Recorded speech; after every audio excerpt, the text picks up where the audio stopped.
Hello and welcome back to the Marketing Brief Podcast. I am your host, Brian Aquan, and this is the podcast where we talk about aspects across the marketing landscape.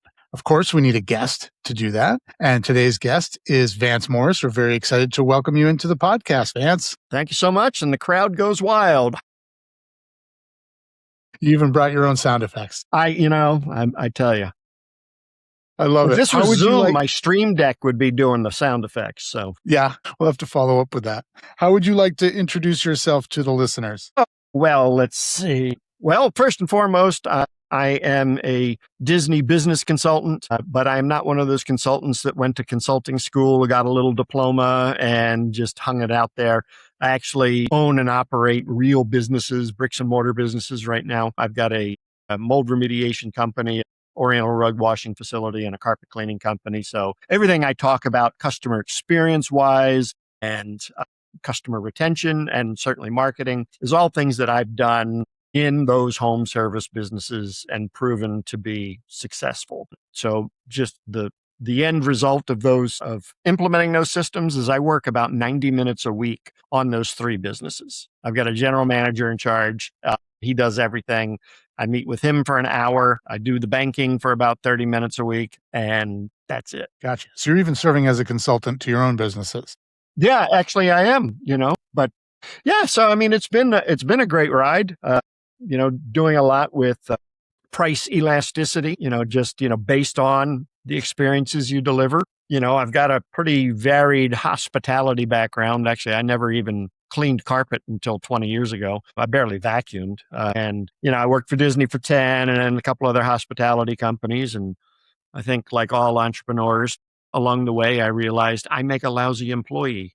I just don't like to be told what to do. So here I am. Here you are. Well, we're really happy to have you as a guest. I love customer retention as a focus. We were talking a little bit before we got on the pod about how we're seeing this K-shaped economy or contracting economy, and it's very important to retain customers. And you made the point, yes, and it's very expensive to acquire new customers. So why not focus on keeping the ones that you have? Yeah. I mean, in my home service businesses, it costs me $136 to get a new customer in the front door. It's the pay-per-click ad. That's the guy answering the phone, everything rolled up. That's $136. It only costs me $23 a year to keep a customer. So the minute we serve an existing customer, I'm already $100 and change more profitable if they just do our minimum service. But either way, it's still, and they're more susceptible to our upsells when we come out with new services. Our list is the first place we go. When we launched the mold remediation company, we went to the carpet cleaning list, told them we were doing it, and we got 2 jobs out of it, which was, you already own the customers. You don't have to go out and get them again. You should really be mining that, that pool. Yeah. So what are those tried and true tactics that you always go to for customer retention? You just said, kind of using the owned and the owned list, but what are some other tactics that you go to? Yeah. So, I mean, we have a full system set up, and it's a combination of value building and promotions. You don't always want to be selling to your customers because that kind of ticks them off a little bit. Yeah. I mean, how would you feel if the only time you ever heard from a business is when they wanted money, right? So we mix it up a little bit. So one of the key ingredient is a newsletter, which we do in print. So yes, we do mail it. U.S. Postal Service still has a pretty gosh darn good deliverability rate, better than most emails. And the newsletter is designed really to continue that emotional connection that we created with the customer when we served them in their home. So there's nothing in there about the new Succomatic 3000 with a flux capacitor attached to it. Nobody wants to hear about that. But we do have kind of, Reader's Digest light kind of articles in there. We have one section called Stupid Criminal Stories.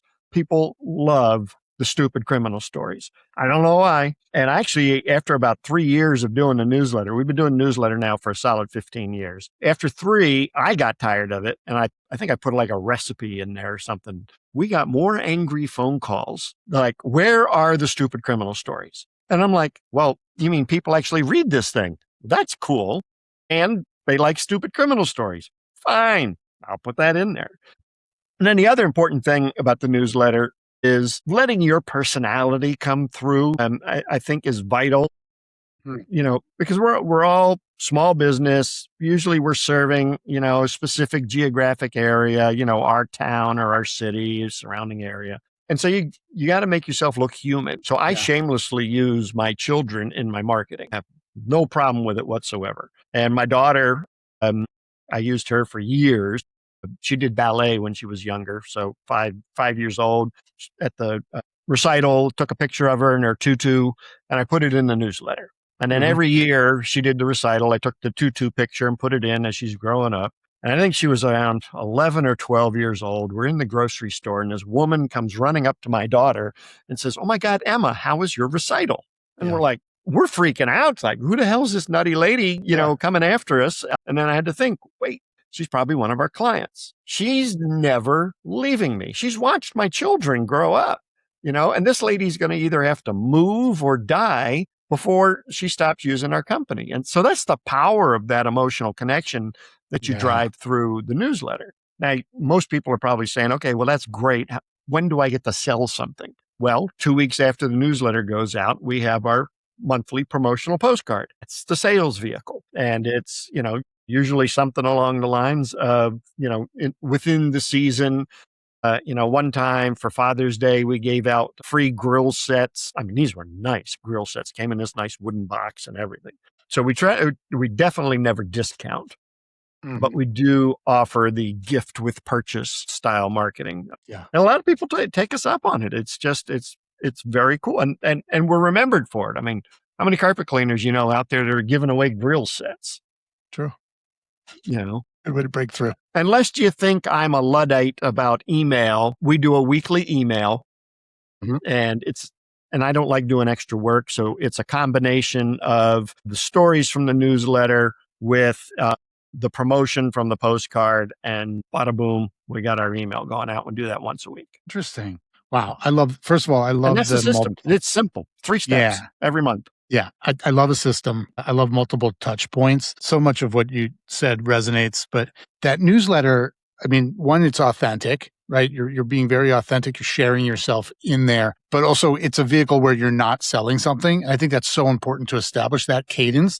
And you said value building, absolutely value building, right? You are giving them something, even if it's the stupid criminal stories, that's not asking them, you're not selling them something directly there. You're building your brand. You're building the relationship with your customer there. So I love that. And then you have the promotional postcard, and then you use the email to kind of bring both of them together. Was that a conscious choice of, like you said, you don't want to do extra work? One, I'm a big fan of repurposing. So, let's not reinvent the wheel. So we just take the story, and we need to have a little bit of a bridge. So we'll take the story, we'll have a bridge sentence or two that ties it into the promotion, and then we go from there. Yeah, I love that though. And then so when you look at how do you measure, like one thing is you got real feedback, right? When you took the stories out, people said, where are those stories? How are you measuring the impact of these things with your customers? Well, one is client retention numbers. So our my goal is 80% and is repeat. Yeah. And that's a lofty goal. It's huge. Like Disney has about an 80% repeat rate. So if you go to the park today, 80% of the people in there have been there before. It's like 20%. And I figured that's good enough for Disney. That's a great ratio for me. So we're hovering in the high 60, low 70. We fluctuate month to month, anywhere between like 68 and 73. I've noticed that when we started the newsletters, over the course of the first 2 or 3 years of the newsletter is when we started to see that steady increase. We were at about 50% repeat before we started it, but now we're consistently at the high 70s, high 60s, low 70s. And the only thing we're doing is that newsletter for the retention, plus the postcard. So the entire system itself has got a tremendous ROI. I don't know if the email is easy to track. The postcard's easy to track because there's a code in there, but there's no promotion in the newsletter. So sometimes you just have to invest in your customer. Absolutely. You know what I mean? Yeah. And we've had, months where we didn't for one reason or another, a postcard didn't go out. And we've seen the newsletter go out. And we've seen a slight dip in those months. We'll dip below 60 when the newsletter doesn't go out. So yeah, it's anecdotal, but you could take everything away from me marketing wise, leave me with my newsletter, and I'll be a happy guy. That's amazing. I love it. I like that you love doing it. Oh yeah, I was going to ask you how you've seen kind of things change recently. You've been doing this for a while. I've been doing this for a while. What are some trends that you've seen recently in your world that's kind of changed how you talk to customers? Well, certainly AI has changed search quite a bit in the last 6 months. Yeah. And so, if not obliterated and it. I am not an AI guru at all. I know enough to be dangerous about it. But, being able to be found by the bots, the Claudes and the Chatty Gs and the rest of them, you have to format and structure your content now so that it's readable by them. And I've found also that third-party validation is really high up there, especially when it comes to the bots. So Google reviews, LinkedIn reviews, Reddit has really been big. I don't know why, but they like Reddit for some reason. Yeah. And it's nothing that you shouldn't have already been doing. I mean, it's not like traditional SEO has gone away. It's just you've got to take your original content and just reformat it a little bit so that the bots like it. And it all has to be interconnected, so, we do, like for my consulting business, it's great. Every time I do one of these podcasts, I get a backlink to my website because you'll post I assume you'll put my website in the show notes, which, again, gives me that credibility certainly with my audience, but with the bots. So that's all I know about AI. So I'm not going to say another word about it, but, costs for pay-per-click have gone through the roof. Mm-hmm. And it's definitely gone down in both quality and quantity, and with the price going up. The one that we've really had great success with in the home service businesses are the LSA ads, the local search ads. And they're 25% the cost of a pay-per-click ad. And we're getting tons of them. Yeah. Like last month, we got 6 clicks on our pay-per-click ad, and we got 40 leads from our LSA ads. Interesting. And I mean, even my pay-per-click guy is like, I don't know why that's happening. So yeah, I bet they convert better than the pay-per-click as well. Well, yeah, they all. I mean, we convert usually about 75% of new clients or new prospects. Nice, that's amazing. Yeah, we got my customer service rep is amazing. So that's the other thing is you got to answer your phone. There's the big message for everybody: answer your dang phone. Live, because nobody, trust me. I mean, so I'm a partner in a call center, and when we were doing our research, we called 4,500 home service businesses, and we got their phone numbers from Google pay-per-click. 18% answered the phone live. Yeah. That's it. Yep. Everybody else just flushed money down the toilet because they didn't answer. And I mean, hey, if I'm looking for a plumber and the first guy doesn't answer, well, I'm going to the second guy. I'm not waiting for the first guy to call me back. And so, it's important, that is a huge competitive advantage for us is our phones are answered live. It's a person with empathy, a person who's got the answers. There's no frustrating press 1 for this, 6 for that, answer your phone live. Yeah. I think what we're finding is the human experience is a premium now.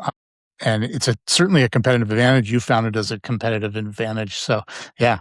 I would recommend that to my clients as well. Get a human in the loop somewhere. I mean, look at the difference between McDonald's and Chick-fil-A, right? And I don't know if you saw the news today. Chick-fil-A just lost the #1 title to, I think it was Jersey Mike's. Okay. Or there's a sub shop that just came out above them. So now they're #2. Still, they're powerful with customer service. But if you go to McDonald's, right, and you want to order, you got to talk into that squawk box, and you hope to God that they understand you because you don't understand what they're saying back to you. It's like that Saturday night live skit, want an orange drink. And then you get up there and you hope that your order's right. Your average McDonald's does about $4.5 million a year in sales. Now you go to Chick-fil-A and they got people standing outside in the drive-through to take your order and talk to you and say their pleases and my pleasures and all that. And you can ask them questions and you understand them because they're right there. It's a real human. Your average Chick-fil-A is doing $8 million a year and it's closed one day a week. And the prices aren't that different. So I see the huge correlation between the experience you're delivering and your revenue. Yeah. In-N-Out does that similarly. In-N-Out's great. Really well. Yeah. Yeah, there's someone to meet you there before you even get to the order window. I love that. Well, I always ask my guests a question, and the question right now is, what is your superpower? And I'm sure you've got a couple, Vance, but what do you consider your superpower? I see things. I see things that other people do not. Okay. And that's what I think, well, it ticks a lot of people off too. Like my wife for one. Well, we were at dinner the other night. We had a really nice restaurant and they were walking us in. Hostess was walking in with the menus, brought us to the table and she stepped over a fork to seat us at the table. I mean, I didn't think anything of it at the moment, but she didn't pick the fork up on her way back. I'm like, all right, maybe she didn't see it. And then the busboy who brought us our water stepped over the fork, poured our water and left. He didn't pick it up. And so, I got little veins in my head that are starting to pop out and my wife's looking at me. And like, I know the server stepped over it and didn't pick it up. At that point, my wife was like, go pick up the fucking fork so we can have a nice dinner. And I was the one that did it. So, I see the dusty house plants in the dentist's office. Yeah. I just see stuff. And it's from my days at Disney because that's what we had to do. Attention to detail was just drilled into us. And attention to detail is also a superpower because we're all in detail-oriented businesses, right? I mean, if you skip something, you're in trouble. So, we did, like at Disney, we had what was called a good show, bad show walkthrough. So every day we walked through our, area of responsibility and we looked for things that were not good show. Maybe something needed to be painted or there was a light bulb out or something. So if you ever wondered how Disney keeps everything looking so fresh, there's a whole bunch of guys like me running around looking at things, making sure that they get fixed. So amazing. I was just at Disney last week with my 6-year-old son, Disneyland out here. Yeah. Nice. Awesome. Yeah, I haven't been to Disneyland in probably 25 years, so I'm sure it's changed a bit. Disney World, I was there a couple of months ago. Yeah. Well, they've got all the Star Wars stuff, so Disneyland keeps adding some stuff. Well, this has been I'm a Star Wars quite a joy to meet you and then have a conversation. Thank you for being a guest on the Marketing Brief podcast. It's my pleasure. Thanks so much for having me. I'm glad we could get it on the calendar. Yeah. And we'll link your website in here, but how do people get in touch with you if they're interested in your consulting services or they've got an Oriental rug they need cleaning? Well, if they got a rug, they're going to have to be in Maryland because I'm not traveling much further than that. Yeah. But for the consulting, it's really easy, vancemorris.com. And there's a whole bunch of ways to contact me there and some nice, cool free downloads for everybody as well. Awesome. And we'll link the website in when we post this. Well, thank you again, Vance. This has been a great conversation. Thank you, Brian. I appreciate it. And to all the listeners out there, stay curious.